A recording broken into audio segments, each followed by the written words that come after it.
Welcome to Flipping Tables, where we bring all of our religious thinking to Jesus, who flips the table for his upside-down kingdom. I'm Julie Sexton, and I'll be your host.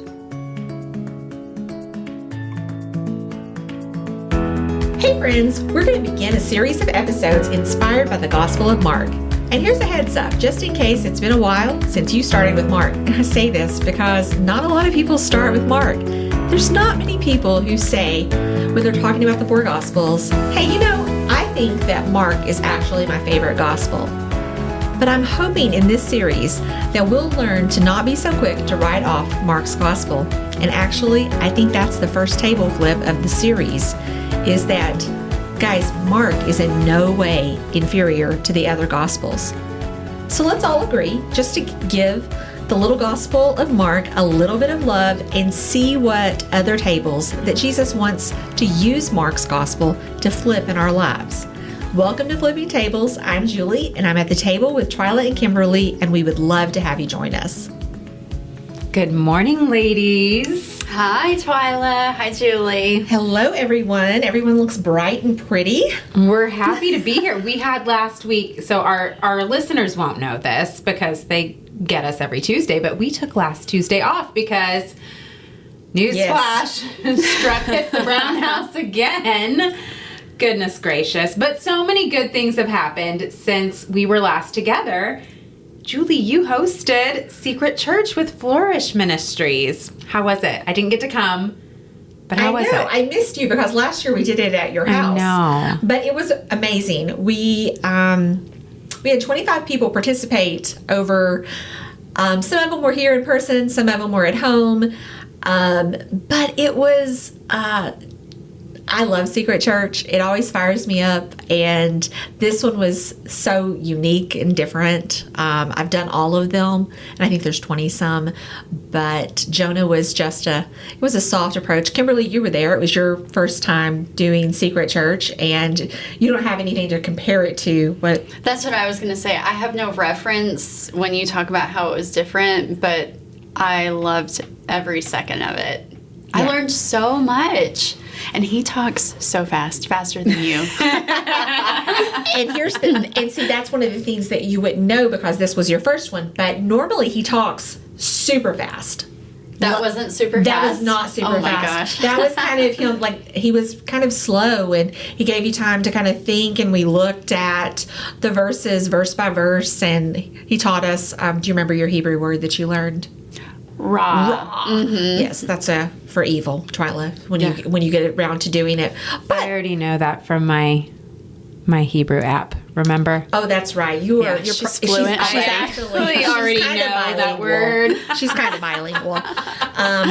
We always tell people in Israel that she actually doesn't speak Hebrew because she thinks she does, but she really doesn't. One of those. I know enough to be dangerous. I love it. She does do better with it than I do. And I'm sure that you guys had like lots of coffee and things to keep you going, right? Because that is it's a long night. It's drinking from a fire hose, and you need some fuel to keep you going, right?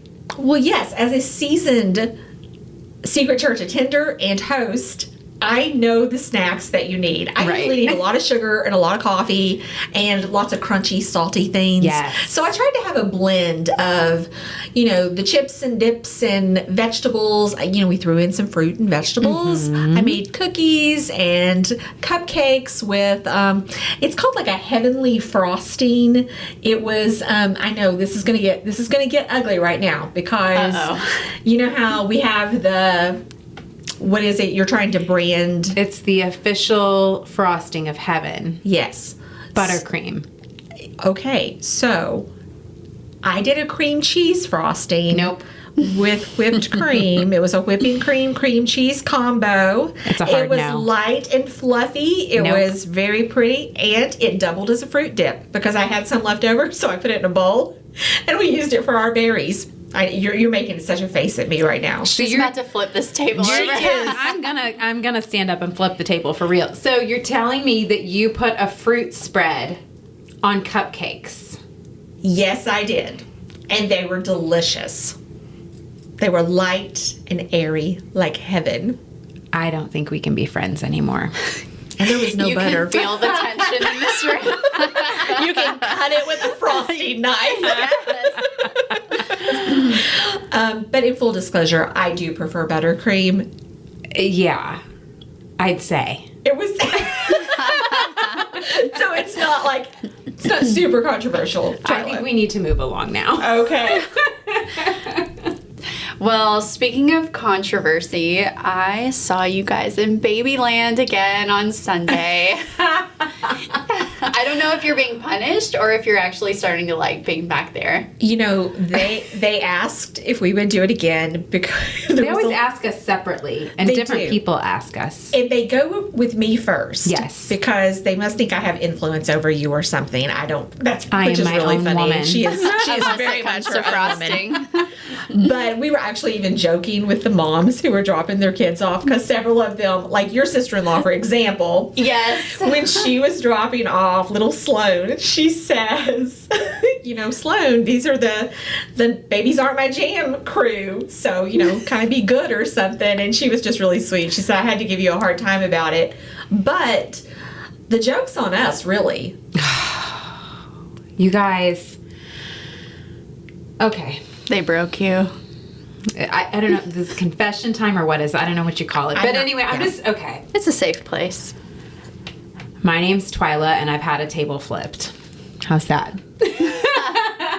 So, the more that I have thought about it after that second Sunday in there with those sweet babies that I actually am growing to really enjoy, I was like, maybe I should just be the fourth Sunday person in there. Oh my gosh. They Can you got believe you. this? They got you. What? No, literally, somebody has been interceding in prayer on my behalf, I think. So whoever you are out there, I guess thank you for your prayers. They worked. Yes, Thank you, because Aura. God flipped that table. But I literally told our children's minister on Sunday when I saw her, and she's like, oh, the babies, and you guys, you are the baby whisperers. And I was like, look, I can't believe I'm about to say this, but I'm pretty sure that God has flipped a table in my life because you can probably go ahead and put me down for the fourth Sunday. And I talked to her separately and told her the same thing. I know. Because they were like, she saw me and she said, oh, Julie, the baby whisperer. And she know. said, that one little guy, no one else can get him to sleep. And he's usually, but you always get him to sleep. I know. And we actually had almost all the babies asleep. We and we did. made a new friend in there. I know. And so we're like, I'm like, well, It's sign a us thing. up. We're doing it. So friends, if you have babies, fourth Sunday, we'll be there and your baby will be happy because we're baby whisperers. So there you go. Yeah. So, well, let's get into it because we could probably small talk all morning long. But I know you have lots of great things that you prepared for us to talk about today, Julie. So kick us off. So I am really excited to start this series on Mark, and I'm hoping that it's going to be like a whole table flipping kind of thing for us throughout the whole thing. Again, because Mark has great value, and he is not inferior to the other Gospels. And so one of the things that I have learned to appreciate about Mark is his fast-talking writing style. He changes scenes quickly, and this seems like kind of a good time to mention that Mark probably wrote his Gospel while he was living in Rome, and sometimes I picture him maybe taking espresso shots now that I know that he probably wrote from Rome, because I feel like he probably had access to some really good coffee in Rome. And I don't know. I've actually not been to Rome, so that may not even be like a thing. But, I love shots of espresso. And Kimberly, you and I were talking about it recently, how much we enjoy like a little cardamom in our coffee. It's a little spicy. Mm-hmm. And a little floral. And I love that flavor profile. We actually put that scent in our candles at the women's retreat. Oh, really? Yeah, the black cardamom. Oh, that's right. We had those custom candles that we made at the women's retreat this year. And yeah, I'm glad you reminded me of that because I forgot that. But we are kind of spicy girls, obviously, and we like spicy coffee. You enjoy the shots of espresso in Israel that have. I did, but you know what I loved even more than those shots? Should we What? tell our listeners what we did this morning before we started taping? Yes, and it might be why we're the way we are today. We did shots. We did Is do that shots. why- It was, Granted, they were ginger shots. yes. But I love, honest to God, I love a good ginger or the ginger turmeric shots. They give you that nice, warm, fiery feeling in your belly. And so, yeah, they get me fast talking and moving too. Just like Mark. I love that. I love that Segue. ginger hit and that cayenne when it hits in the back of your throat. So good. I just love that. The good burn. It's the good burn. is a Paul's good like, you are so burn. strange. Like, I don't know what is wrong with you, but I'm so thankful that I have you girls who enjoy the ginger shots. Yes, and ma'am. I bought some turmeric the other day, and Kimberly was like, juice it. So I'm so excited to add that to my shot making Yeah. for my morning. Thanks for bringing us jolt. shots this morning. Yeah, I think we might need to do some juicing. We talk a lot about baked goods in here, so we're going to take a little healthier approach here, right? We just like to eat everything. We do. We do enjoy food and good And drink. and drink and Yeah. So and spicy things. So, well, anyway, let's get into this lesson. Twyla, can you read out of the ESV your preferred translation? Yes. Out Yes. of just the first 3 verses. of Sure. Mark. Mark 1, 1 through 3. The beginning of the gospel of Jesus Christ, the Son of God. As it is written in Isaiah the prophet, Behold, I send my messenger before your face, who will prepare your way. The voice of one crying in the wilderness, Prepare the way of the Lord, make his path straight. Okay, so the first thing that we notice right out of the gate with Mark is he doesn't start with the genealogy or the Christmas story. He starts with the good news and a prophecy throwback. And we're actually going to put a pin in the prophecy throwback, and we're going to talk about that in our next episode. But today we're just going to lay a foundation for Mark, and Twyla read out of the ESV. And again, the way we like to do things around here is we like to flip-flop between the ESV and the NIV. And so the NIV says it even more plainly than the ESV. It says the beginning of the good news about Jesus, the Messiah. And the headline really is good news, because that's exactly what gospel means. It means good news. And the Greek word that we get the word gospel from is also the word that we get evangelism from. And I'm actually going to talk about how Mark is, let's view him as an evangelist. But what Mark is doing with starting this way is he's letting his audience know that this is going to be encouraging. And it's important that he leads this way because they actually really need to be encouraged. And we're going to talk a lot about each of the 4 gospels. They all have they paint like a particular portrait of Jesus. But the portrait that Mark gives us is one of Jesus as a suffering servant. Jesus is the Son of God who served and suffered. And Jesus knows how to relate to us in our suffering. So of the 4 accounts of Jesus' life and ministry, Mark was actually the first to be written down. And that's generally agreed on by scholars. And nailing the date down, like this gets kind of tricky. It's not an easy task. And I did quite a bit of research trying to figure out, because I like this stuff. I like to know when things happened and where they were done. That's why we were talking about the fact that it was probably written in Rome. But the most popular time frame places it sometime to have been written maybe between the mid-50s to the mid-60s. And there's really strong evidence that suggests that Peter was still alive when it was written. And we know that Peter and Paul were both put to death by Nero in 65 AD in Rome. And for just some additional context, because again, I like to know what was going on in the world, but Mark was written before the temple was destroyed in 70 AD, and Matthew and Luke actually, people used to think that Matthew wrote his gospel first, but what they've actually discovered is that Matthew and Luke actually both used Mark's gospel as a source for their writings. In fact, every bit of Mark is dropped into Matthew, but Luke only used about 50% because he gets way more into all the details and inserts a lot of things. Like his opening, he starts with this beautiful Christmas story, and then he gets to a genealogy. Like he includes everything.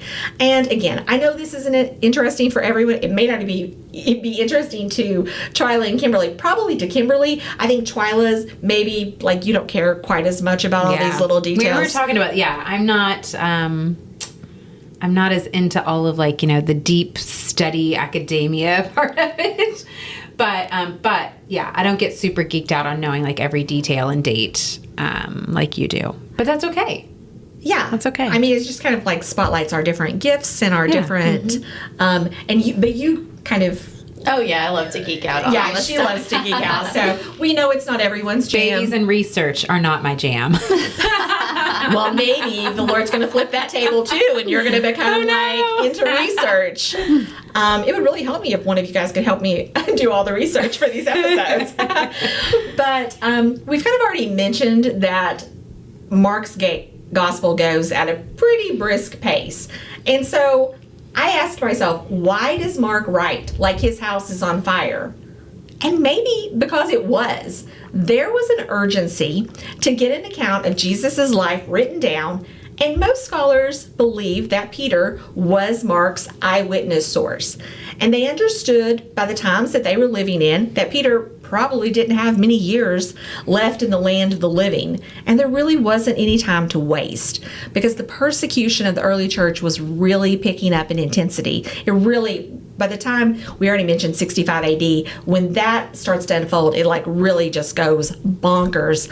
But there was a lot of persecution that was already building up, and really the believers in Rome, particularly, they just needed to be lifted up and they needed to be encouraged, and because they still had to fearlessly proclaim the gospel, the good news of Jesus, even if it was going to cost them their lives. And so I think there's just so much beauty and bravery when you think about these guys putting their, like, I wonder if they actually did have that conversation. Like, Peter, I need to write down all of your experiences and all the things that you saw and did with Jesus, because we need to have that record, because, we don't know how long you have. Right.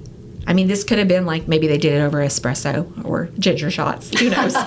But, and so I started thinking about maybe in the American church, we don't appreciate Mark's gospel as much because we're really less familiar with this type of intense persecution that his first audience was experiencing. And so I want you guys to just put a pin in this, because we're going to come back to this for some discussion at the end of our episode today. But just back to the pace of Mark, his favorite word actually seems to be immediately. And he uses this Greek word. I always say it wrong, so they're going to correct me. I'm just prepared for it. Euthus. We practice so much. We practice. No matter how many times I practice a word, that's why she's better at Hebrew than I am, because I just can't get the enunciation down. But this word is translated 11 times in the very first chapter. And so it's going to show up as immediately 9 times in the first chapter, and it's going to appear as at once twice. For example, in verse 10, we're not going to get to that place in this first episode, but like immediately after Jesus was baptized, the heavens were torn open, and we'll talk more about that. But then immediately he was drove out into the wilderness, and immediately they left their nets and followed him, and immediately he called them, and they left their father Zebedee, and they went into Capernaum, and immediately on the Sabbath he entered the synagogue and was teaching. So again, he's very dramatic. Mark is definitely the most dramatic of the Gospels, and the pace that he writes, and just this use of immediately this happened, and immediately that happened, and then we did this, and we did that. So as we grow for our as we grow in our appreciation of Mark, one of the standouts of Mark's writing is his use of Latin terms and his general emphasis on suffering. And these are both things which Christians living in Rome would have understood, and they would have been able to relate to, because he's speaking their language, right? Mm-hmm. He's writing to them, and again, I just love all of that stuff. Another interesting thing about Mark's writing style has to do with the fact that Peter was Mark's source, because he was writing, his writing actually takes on some of aspects of Peter's personality. Because what do we know about Peter? what comes to mind when you guys think about Peter? I love him. He is just, he's a man of action. He is a man of action. He's not necessarily always thinking before he acts. Maybe that's why I relate to him so well. We do some of that, But yeah, he acts. He's fast talking, fast acting. He doesn't think it through. He just cuts the ear off. Like right. I mean, his life with Jesus was marked with these moments of brilliance and bravery. Right. And then they would be followed by actions that actually made him kind of look unstable. Yeah. It was kind of inconsistent. And, so Jesus had said, you're going to be the rock. And the other guys had to be looking around going like, this one? Are you sure? Are you sure? He's the most stable of all of us, Jesus? Really? I just think that's really funny. But do you guys, you obviously said you kind of relate to it, Twilight. Yeah. No, I don't know. I've always really loved Peter, and I think that, maybe it is that, like, impulsiveness that I relate to. And that he's just not perfect. I mean, none of them are. But, I just love his imperfection and his humanity because it's relatable for me. So, yeah. Yeah. I think it's relatable for everybody. I mean, how many times have I gotten it so wrong or so right, and then in the next breath get it so wrong and fail so miserably? Oh, yeah. I mean, as moms, oh my how many gosh. times have you had like an amazing priority time or quiet time or whatever you call your time with the Lord, and then you walk out and you yell at your kids for something? Screaming and throwing things at them. You're throwing things at your kids? Not Twilight. I mean, did we have this conversation? We did have this conversation this week. You and I did have this conversation this week. You're like, wait, this feels familiar. So I might actually chuck something at my children from time to time. I gently rebuked her for that. I was like, please don't throw things. I don't really try to hit them with. I just throw it in their direction to kind of like instill some fear. But anyway, it's the Peter in me. a stuffed animal is fine, right? It's not knives. It's not knives. No. Please don't you're throw doing sharp fine. objects. Oh my gosh. I don't know if I'm going to be able to stay on track with this episode. Sorry. That is Let's so go funny. back to Mark. Okay, back so to sorry. Mark. But anyway, Mark does put a spotlight on Jesus' great authority in his teaching and in his miracles, and he also spotlights that Jesus had authority over the demonic forces. And this, again, would have been so encouraging to the newest believers of the way, which is what Christianity was first called. And they were under just oppressive spiritual forces working through this cruel Roman Empire that was actually just growing more and more hostile towards them. And in one of my resources, Mark Strauss says this about the gospel writers: the Gospels were written not by detached, uninterested observers, but by evangelists. And so that's why I just love that. I love that quote, because Mark is writing as an evangelist. He is proclaiming good news, and he has spent time with Peter and Paul. And Peter refers to him later in his writings as my son. And sometimes we kind of put Mark in a bad light because he did go on that mission trip in Acts, the first mission trip with Paul and Barnabas, who is actually a relative of John Mark's, because sometimes he goes by John Mark, and we're just going to refer to him as Mark. But he deserted them on that mission trip and went back to Jerusalem. And he was probably pretty young, so maybe he was like I kind of like to think of him as like the first teenage missionary going on a trip. I don't know how old he was. But again, we've already talked about, in the past how these guys were always younger than we thought that they were.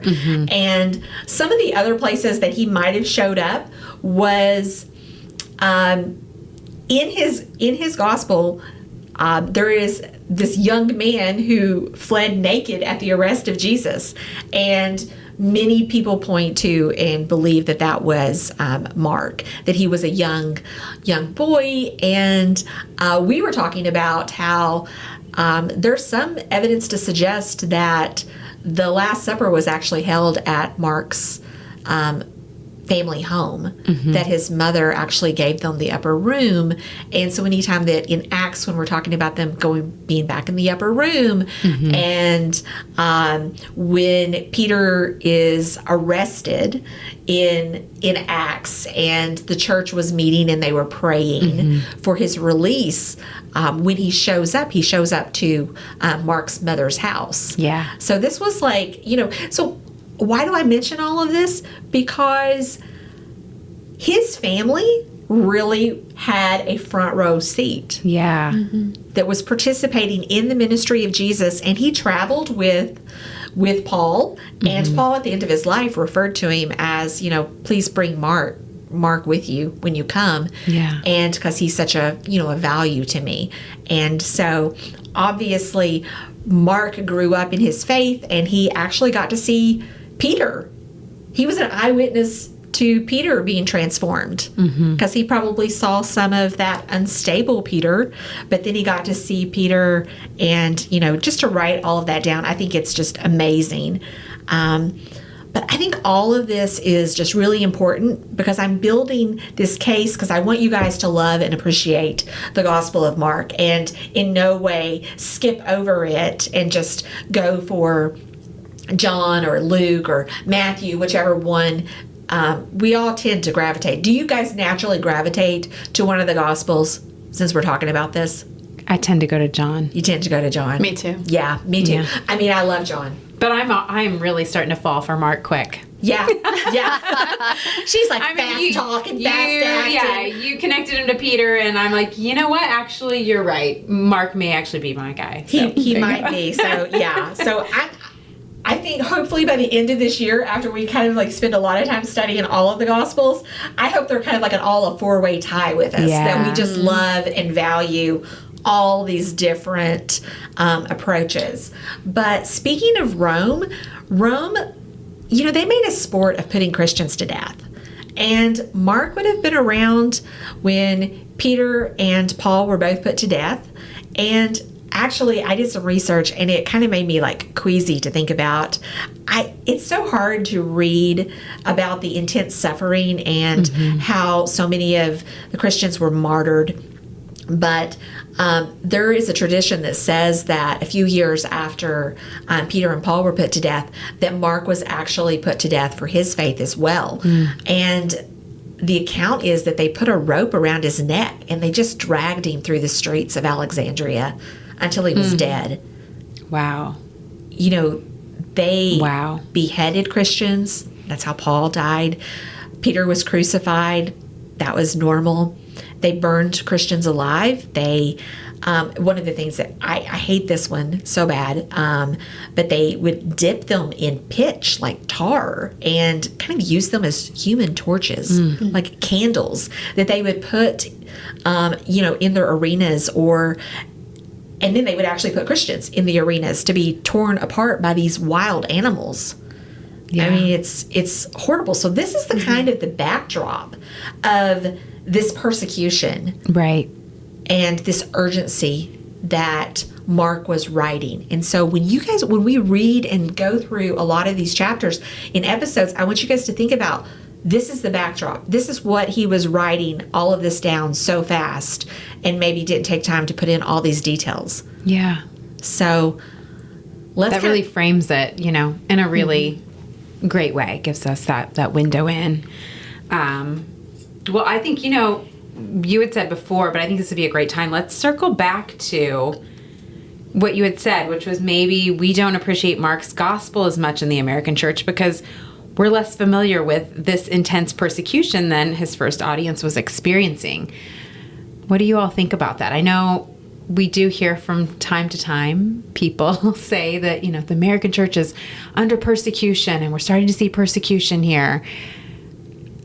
And what are your thoughts? Well, my first thought is every time I hear that is, why are we panicking over that? This is normal. I mean, I don't want to live through it for sure, but bring it on. That's when the church flourishes. It is when the church flourishes. That is where growth happens. And so that could be the best thing that happens to us. I have so many opinions about it, but like it could be the best. Yeah, it could be the best thing that would happen to the American church because we really are asleep at the wheel a lot of the time. We're a little bit clueless.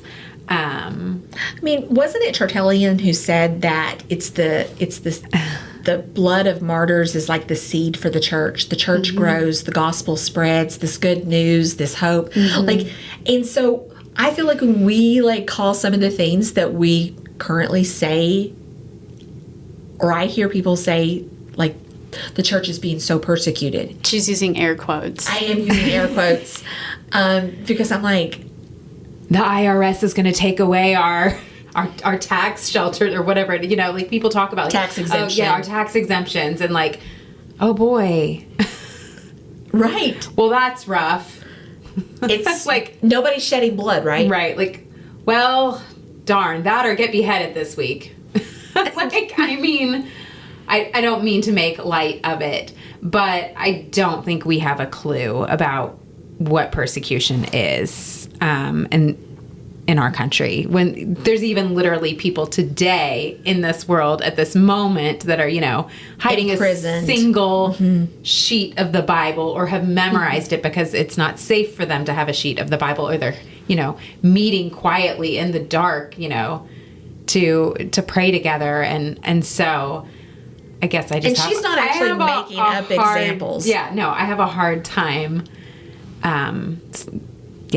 going along with the idea that the American church is under persecution. So, right. Or that we're headed that way. We're headed that way, scary. and we must do everything to stop it. And I'm always like, Right. bring it on. I know. I mean, I don't want to go through it. I don't want to see people being, you know, imprisoned for our faith. I don't want us to lose access to carrying the Bible around like we do. You mean like on our phones, how we all Yes. have, and then we don't Yes. read our Bible? Yes.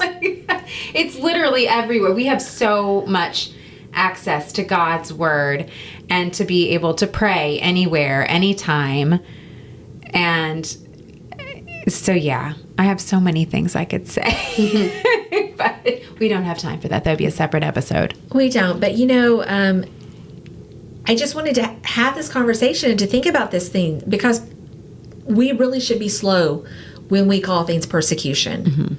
And we actually shouldn't dread persecution, especially if, I mean, the places where the church is growing the most is places where it is actually illegal. Yeah. Where they don't have the freedom. Yeah.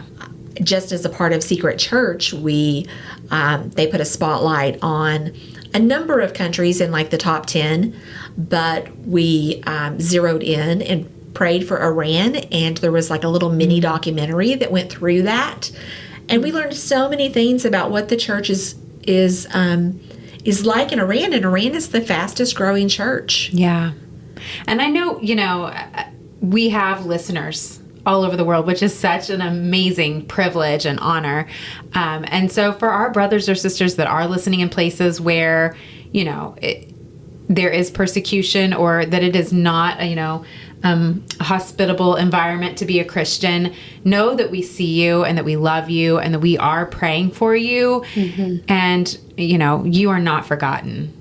You are not forgotten. You are definitely not forgotten. Actually, I have put I have a time block in my phone now. I have a reminder that goes off every day, and I dedicate that period of time to praying just for these countries where it is illegal, where they are actually going through intense persecution. Yeah. If you have to take the one Bible that your village has and you have to hide that in a cave, and someone has to go out at night, walk a couple of miles. And this is a story we're referencing because we all just read Don't Hold Back by David Platt. Yeah.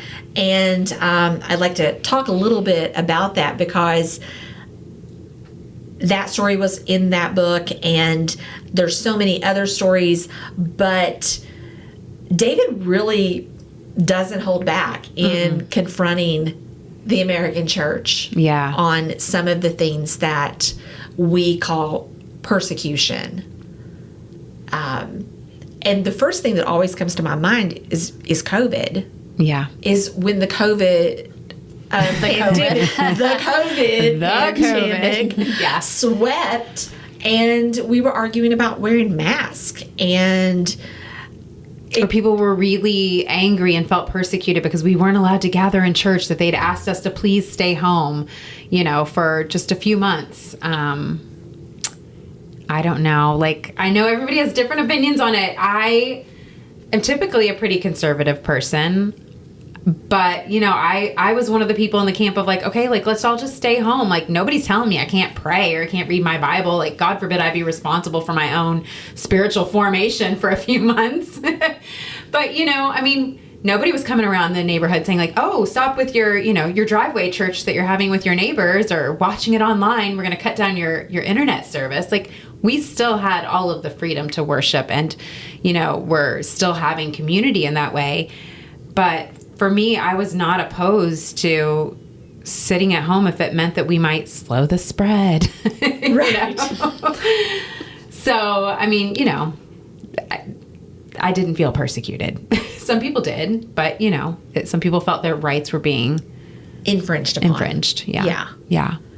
And I know that all three of us, we all went. You just told us where you were at with it, and I was okay with that in the beginning, but I did feel that tug because that is definitely a period of time that God was flipping tables in my life to not make such a big deal about some things, because I was a good conservative American, I was doing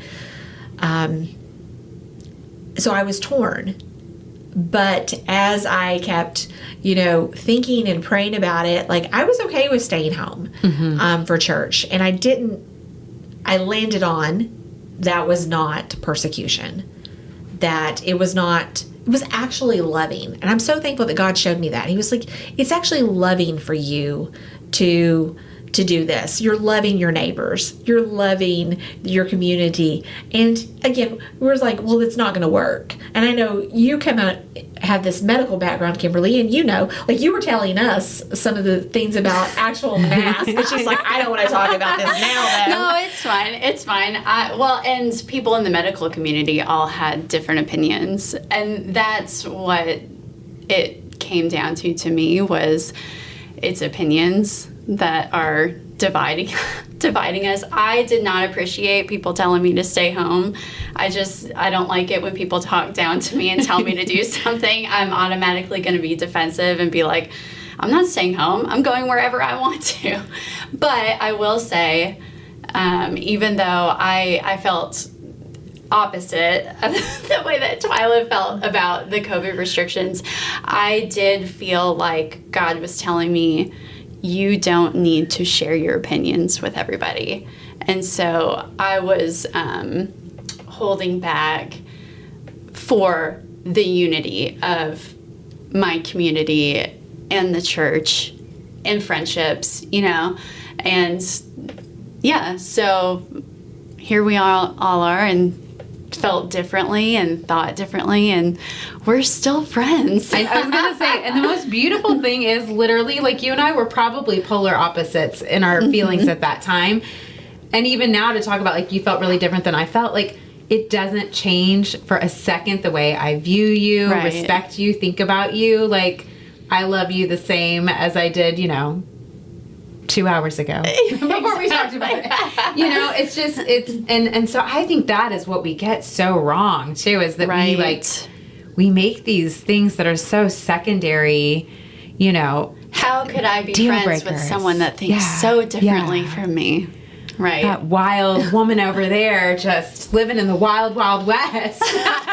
She's just out there going places. I'm like, Kimberly, stay home. We're all going to die. Oh, my goodness. No, but I think, it takes us back to David Platt's book. And in Don't Hold Back, he talks about there's kind of like these 3 buckets, right? Mm-hmm. Yes. So we have this primary bucket. The first bucket is our non-negotiable bucket. Mm-hmm. That is like the gospel, that Jesus is the Son of God, that he died on the cross, that he, arose 3 days later, that he, paid the price for our sin, and that is how we're reconciled. And that is a non-negotiable, right? So the core doctrines to our faith that our faith is built on. Yes. So we don't divide over those. No, we do divide over those. Because if you and I don't both believe that bucket one, yes, then we can't worship. We can be friends, we can whatever. Sure. But we can't worship together because we divide there. Yeah. But buckets 2 and 3, we can think different all day long. It shouldn't divide us. Exactly. Right? And how we feel about, COVID restrictions, or if we sprinkle a baby or immerse a full-grown adult or person who's professing their faith. When do you take communion? Do you do it every week? Do you do it once a month? Once a quarter? Do you do it at a certain age? Those are the things that is we might have really different opinions, but that shouldn't divide us. So denominations, we just kind of go to the denomination that we line up more with on those second bucket issues. Right. But we're all still believing the same core gospel, the same foundation. Yeah. And then in your third bucket, you may be in the same denomination, the same church together, right? But you might have different political preferences or, feelings about how to come to a solution for, a problem that our country faces. And again, those are the things that we oftentimes find ourselves dividing on, but really those are not dividing items at all. We should stay unified. Bucket 1 is the only one that matters. Yes. And anything else is, great. We have different opinions, but we love each other and we stay unified. Mm-hmm. So obviously this book we love this book. Love. Oh, yes. Highly recommend. Everyone read it, please. I mean, I'm on my second time going through it. Yeah. And I meet on Zoom with a friend and we discuss it every week. Yeah.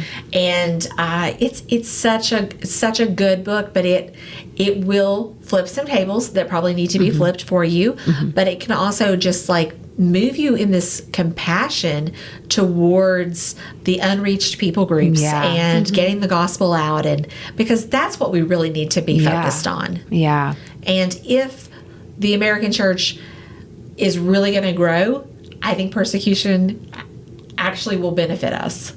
Mm-hmm. And it's not popular. And I mean, again, I'm not yay, can't wait. Yeah. But if that happens in my lifetime, then I expect that my God is sufficient and will empower me and my faith will stand, and, I will have courage when I need courage. Because some of these things that we're mustering all this courage and energy over, right, over these non-persecution issues. I do think that sometimes we maybe just use the wrong vocabulary. True. In recognizing that there is a falling away, and we are going, as a country, as people in general, going deeper and deeper into sin, and recognizing that and mourning that. Yeah. And that's okay to do that, but there is a mislabel. Yeah. There's a difference between persecution and just secularism. Yeah. Yeah. And I think there's confusion there. I agree. Yeah. Well, friends, let's wrap up with our bright spot. And who has something ready? Oh, I do. Because it just happened last night. Okay, go. She loves it when we're ready. Yeah. So she gets so mad at us when we don't have our right girls. She might throw something at us if we're not ready.